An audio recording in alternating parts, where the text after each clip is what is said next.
미래를 뭐 예측하려고 노력하는 것보다는 승률이 높은 곳에 투자를 해야겠죠. 모든 것이 그렇지만. 근데 과거부터 지금까지 승률이 제일 높은 나라는 여전히 그 미국 시장입니다.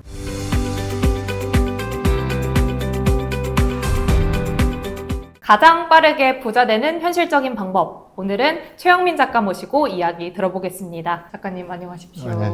자기소개 한번 부탁드립니다. 예, 안녕하세요. 저는 21년간 다닌 삼성을 한 2년 정도 전에 퇴사를 했고요. 현재는 ETF 전문가, 그리고 행복한 파이어족, 그리고 상명대 경영공학과 특임교수로도 활동하고 있습니다. 예, 최영민 작가입니다. 안녕하세요. 대기업에서 21년을 일하셨는데 네네. 은퇴를 하셨어요. 선배님들, 뭐 동기들보다는 한 10년 정도, 빠르면 10년, 아니면 한 7년 정도는 일찍 나온 것 같습니다. 근데 저서가 2년 전에 미국 월배당 ETF로 40대에 은퇴한다 내셨는데 그때는 이제 퇴사 전이셨잖아요. 예, 제 첫 번째 책 나는 미국 월배당 ETF로 40대에 은퇴한다는 퇴사 한 3개월 전에 출간이 됐고요. 제가 회사 다니면서 주말이나 퇴근 네. 후에 스터디 카페 같은 데 가서 조금씩 썼습니다. 네. 그리고 제가 한 4개월 만에 썼는데 짧은 기간을 쓸 수 있던 게 아무래도 이제 4년 전부터 블로그를 시작했거든요. 그것도 뭐 퇴사를 위한 준비 과정으로 블로그를 4년 전부터 썼는데 거기에 있는 걸 또 갖다가 한 30% 정도 써서 4개월 만에 완료할 수 있었습니다. 그러면 은퇴를 결심하게 된 어떤 계기가 있으셨을까요? 뭐 저도 처음에 입사할 때는 뭐 남들처럼 뭐 임원이 되겠다 그런 부푼 꿈을 안고 했는데 현실은 좀 다르더라고요. 쉽지 않고 뭐 5년, 10년 되니까 임원될 가능성도 적고 돈만 추구하면서 그냥 월급만 받으면서 생각 없이 그냥 회사만 왔다 갔다 하더라고요. 일요일날 밤에는 또 다음날 출근해야 된다는 또 두려움이 좀 있었고 또 월요일 아침이면 진짜 회사 가기가 싫더라고요. 도살장 끌려가는 것처럼. 그렇게 살다가 이제 좀 연차가 되고 이제는 점점 이제 저보다 어린 후배가 뭐 상사로 진급하기 시작하고 그러더라고요. 그러면서 제 자존감도 좀 떨어지고 또 생각하고 고민해 보니까 자존감도 떨어지면서 또 제가 하고 있는 일이 어떻게 보면 대기업에서는 생각보다 단순한 일이거든요. 특별한 일이 아닙니다. 이런 내 인생에서 사실 도움이 별로 안 되는 한 10년, 15년까지는 뭐 도움이 될 수 있었지만 그 이상은 이제 점점 단순한 업무만 좀 하게 되고 하니까 불필요하다고 생각이 들더라고요. 제 인생에 별로 도움이 안 된다. 예, 그래서 뭐 결심한 게 이제 어린 후배가 나의 상사로 이제 부임하기 전에 그 전에 좀 떠나고 싶다. 왜냐면 제가 어린 상사 몇 년 전까지만 해도 제가 수고한다고 이제 저녁 사주고 술 사주던 후배가 제 부서장으로 온다는 거는 도저히 그 모습 못 보겠더라고요. 예, 그래서 결심하고 퇴사를 하게 되었습니다. 그러면 그 기간이 얼마나 될까요? 준비하신 기간. 아까 블로그를 4년 전부터 했는데 또 1년 동안은 또 생각만 하고 있었죠. 퇴사해야겠다. 근데 본격적인 건 한 2, 3년 정도 전부터인 것 같아요. 왜냐면은 퇴사하려면은 월급을 대체할 수 있는 수단을 찾아야 되는데 찾아봐도 처음에 뭐 상가 아니면 뭐 부동산 투자 이런 거 생각해 봤는데 그것도 뭐 큰 금액이 또 필요하고 리스크도 상가 같은 경우 되게 크더라고요. 그래서 알아본 끝에 블로그에도 이제 뭐 월배당 ETF에 대한 소개를 뭐 게시하는 블로거들도 있었고 얼리 어댑터가 많아서 블로그에는 월배당 ETF에 대해서 알고 조금씩 공부하고 투자해 보니까 이거다. 그래서 높은 현금을 창출할 수 있다. 퇴사를 할 수 있겠다 해서 월배당 ETF를 투자하게 됐고, 또 마침 한 20년 정도 지나면 뭐 희망퇴직을 또 신청할 수 있거든요. 그럼 희망퇴직금을 법정 퇴직금과 별도로 받을 수 있습니다. 그래서 과감하게 20년이 지나서 퇴사를 하게 되었습니다. 그러면 월배당 ETF로 그리고 또 모아두신 돈으로 해서 종잣돈을 만드시고 그걸로 이제 희망퇴직금까지 받아서 은퇴를 하신 거군요. 네, 맞습니다. 그러면 일단은 종잣돈이 모이긴 해야 되잖아요. 네네.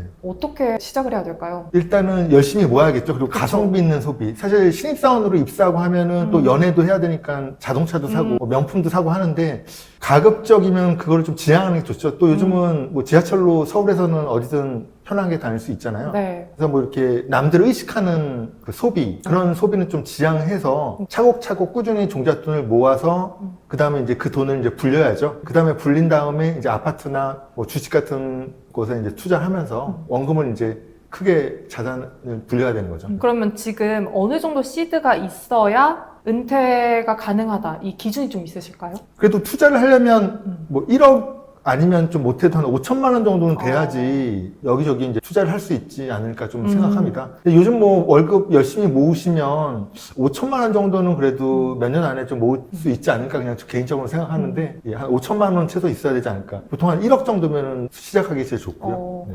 그럼 만약 5천만 원, 1억이 내 수중에 있다라고 치면 이제 돈이 벌리는 구조를 만들어야 되는데 어떻게 만드는 게 추천하시나요? 이제 아무리 좋은 투자 상품이 있어도 투자 금액이 없으면은 헛수고잖아요. 예. 그래서 가성비 있는 소비를 해서 저축을 해야 됩니다, 꾸준히. 그 다음에 이제 종잣돈을 모았으면 이제 자산을 사야 되죠. 여러 자산이 있는데 뭐 아파트가 될 수도 있고 미국 주식이 될 수 있고 시간이 장기적으로 투자할수록 적립식으로 투자하면서 크게 불어날 수 있는 투자는 이제 주식이고 아파트는 안전하고 장기적으로 또 시세 차익을 올릴 수 있긴 한데 요즘에 이제 아파트 값이 워낙 비싸다 보니까 미국 주식이나 뭐 국내 주식에 투자한 다음에 투자금을 좀 불려서 좋은 때를 기다렸다가 이제 입지 좋은 아파트를 사는 게 제일 좋은 단계인 것 같아요. 네. 실제로 최근에 이제 주식으로 돈 버신 분들이 결국은 부동산을 많이, 집값이 많이 올랐더라고요. 예, 맞습니다.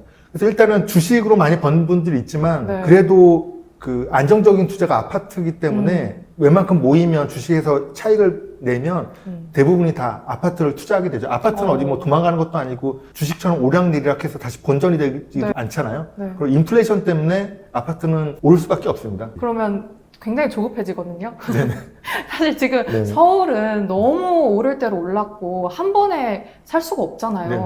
아파트 투자는 어떻게 접근하는 게 좋을까요? 현실적으로. 그냥 뭐 지방에 아파트를 산다고 하면 지방에도 뭐 싼 게 많죠. 근데 지방에 사면은 요즘 좀 어렵잖아요. 오르지도 않고 오히려 빈집도 많이 늘어나고 맞아요. 아무래도 이제 수도권 뭐 1기 신도시 분당이나 판교 뭐 이런 쪽이나 뭐 동탄 정도까지라도 네. 이제 사야 되는데 그것도 요즘 많이 비싸잖아요. 맞아요. 경기. 그러면은 지금 뭐 국내 주식도 좋고 미국 주식도 뭐 반도체 호황 사이클에 의해서 계속 우상향하니까 일단은 지금 뭐 아파트에 투자할 돈이 없고 지금 좀 많이 올라 있다고 생각하시면 뭐 나중에 또 하락기가 아파트도 오는 때가 있을 테니까요. 뭐 정부 규제나 뭐 세금 정책이 또 새롭게 나오면 그때를 기다려야 되고요. 그 전까지는 뭐 미국 주식이나 국내 주식에 투자해서 이제 돈을 좀 불려야겠죠. 돈을 일단 불려야 되는데 네네. 미국 주식을 추천을 해주셨어요. 네네. 역시 미국일까요, 그러면? 과거부터 뭐 10년, 20년, 30년부터 미국 주식이 제일 많이 올랐습니다. 제가 뭐 추천하는 이유는 두 가지가 있는데요. 네. 첫째, 미국은 기축통화국이잖아요. 그래서 위기 상황이 있으면 적극적인 정책 대응을 하고 그다음에 이제 유동성 공급을 해서 지원을 하잖아요. 경제를 살리는 나라잖아요, 미국이. 네. 그리고 두 번째는 여전히 세계 경제와 혁신의 중심에 있습니다. 지금 다 뭐 반도체나 로봇, 양자 컴퓨터, 뭐 우주산업 다 미국 기업들이 이끌고 있거든요. 핵심 기업들이 다 미국에 있습니다.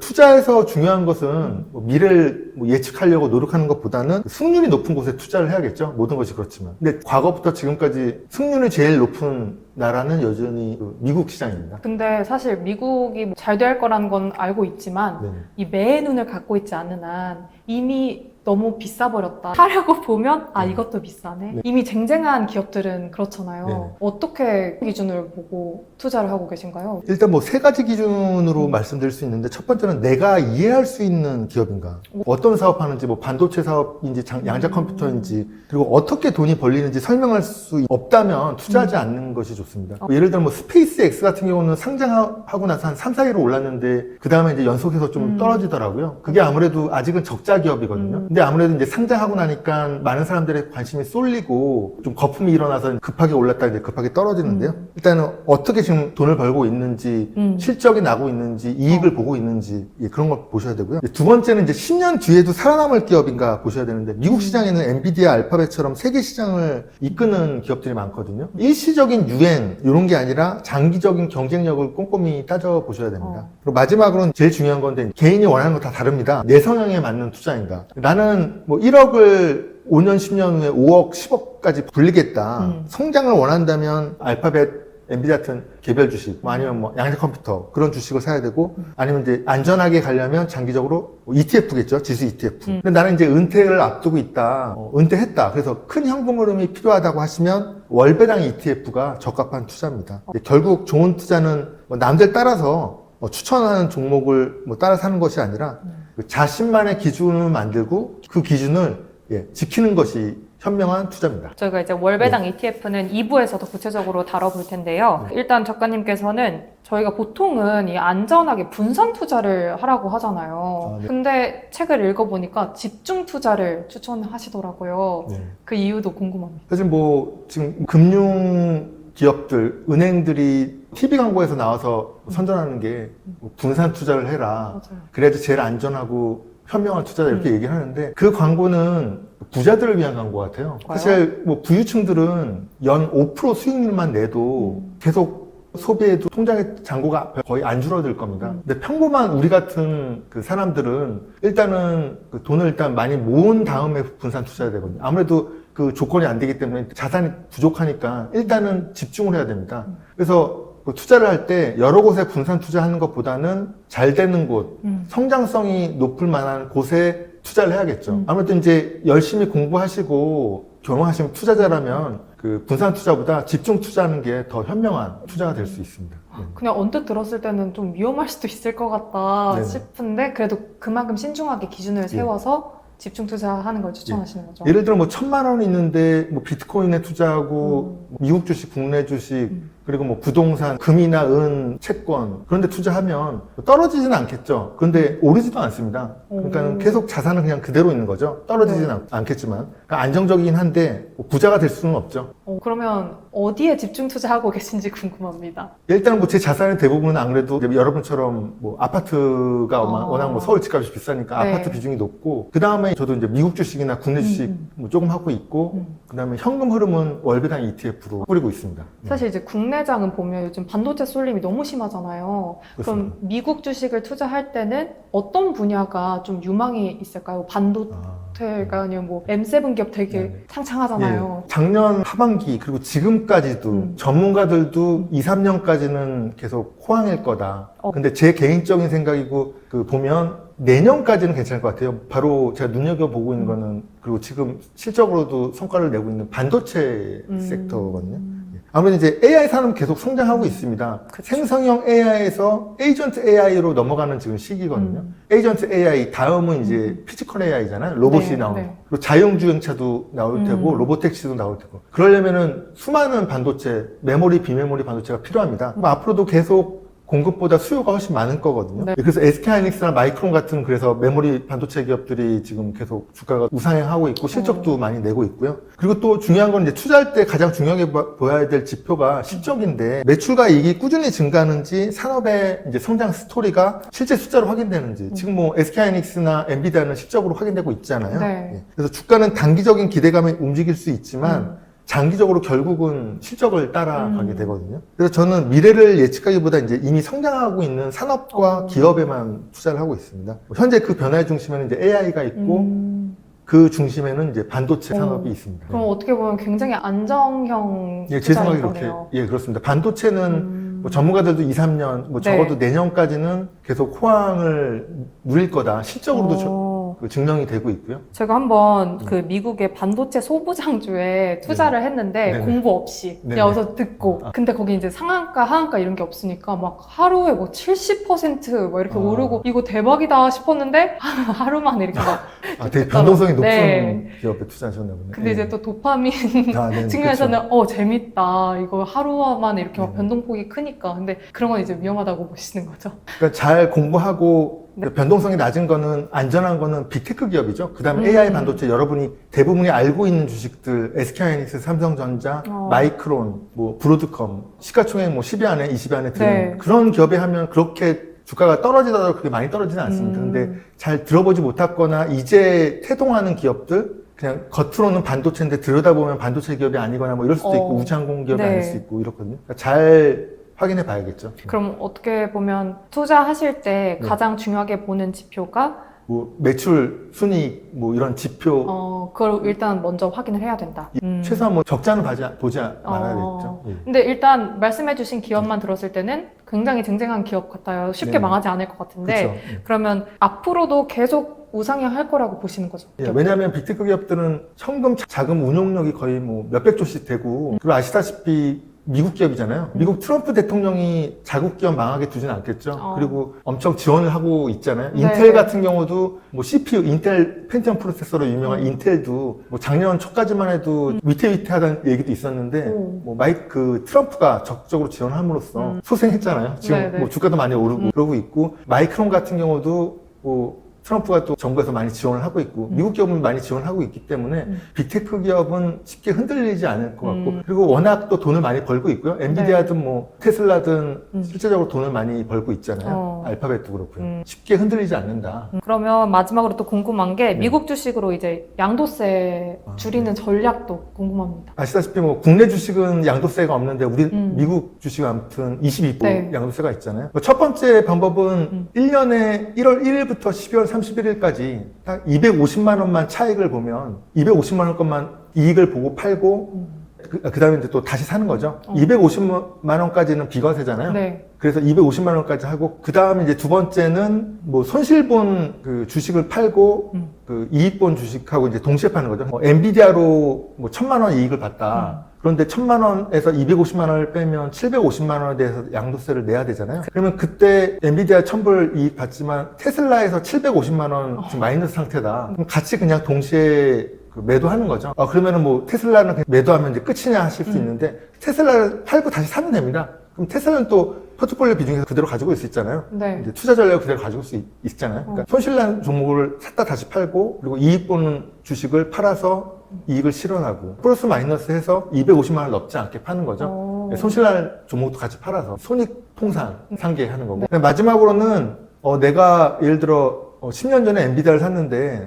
1억이 6억 됐다. 5억에 대해서 250만 원 소득 공제하고 나머지 금액에 대해서 22% 세금을 내는 건 좀 아깝잖아요. 네. 그럴 경우에 이제 배우자한테 증여를 하면 됩니다. 6억까지 배우자한테 10년 동안 네. 비과세로 이제 주식을 양도할 수 있거든요. 대신에 이제 아내에게 양도하고 나서 1년이 지나서 팔아야지 그게 인정이 됩니다. 1년 후에 뭐 팔면 되니까요. 뭐 아니면 가족도 있고 뭐 자녀 같은 경우는 5천만 원 10년 동안 그렇게 하니까 자녀들한테도 증여하고 이렇게 하면은 뭐 세금 없이 할 수는 있습니다. 근데 1억이 6억 되는 건 그때 가서 생각하셔도 될 것 같아요. 그렇게 되기 쉽지는 않고 행복한 고민이죠. 그러면 연말만 되면 되게 머리 아플 것 같아요. 이거 어떻게 이 손해본 거는 예. 팔고 해서 과세를 좀 줄여볼까 해야 되는 거잖아요. 그래서 제 미성년자 딸 같은 경우도 이제 2천만 원 증여를 해서 뭐 빅테크 기업 골고루 투자하고 ETF도 투자시켰는데 네. 그 성과가 좋더라고요. 그래서 매년 10월 말쯤 되면 250만 원까지만 좀 차익 실현하게 이제 팔았다가 또 네. 다시 사고 이런 식으로 좀 불리고 있습니다. 부럽네요. 일찍부터 이제 경제 교육을. 예. 일찍 투자할수록 좋죠. 그쵸. 특히 장기 투자하기에는 미성년자 자녀들한테 제일 좋은 거고. 그래서 지금 한국에도 한 2, 3년 전부터 미성년자 자녀들을 위해서 네. 뭐 슈드나 뭐 스파이, QQQ 같은 ETF를 많이 사주고 있다고 하더라고요. 2천만 원까지는 10년 동안 비과세잖아요. 미성년자는. 네. 그럼 아이가 스스로 용돈 받아서 투자도 하고 과세도 줄여보고 이렇게 하고 있는 건가요? 그렇게 할 수 있죠. 근데 제 딸은 본인 증권계좌의 존재를 잘 모르죠. 대신 해주시는 거구나. 보통 부모님들이 비대면으로 계좌를 대신 개설할 수 있습니다. 네, 좋네요. 딸의 명의로 해서 요즘은 이제 비대면으로 할 수 있기 때문에 가능합니다. 좋습니다. 그러면 여기까지 미국 주식 투자법에 대해서 배워봤고요. 2부에서 또 이어서 만나 뵙기로 하겠습니다. 감사합니다, 네, 작가님. 감사합니다. 감사합니다.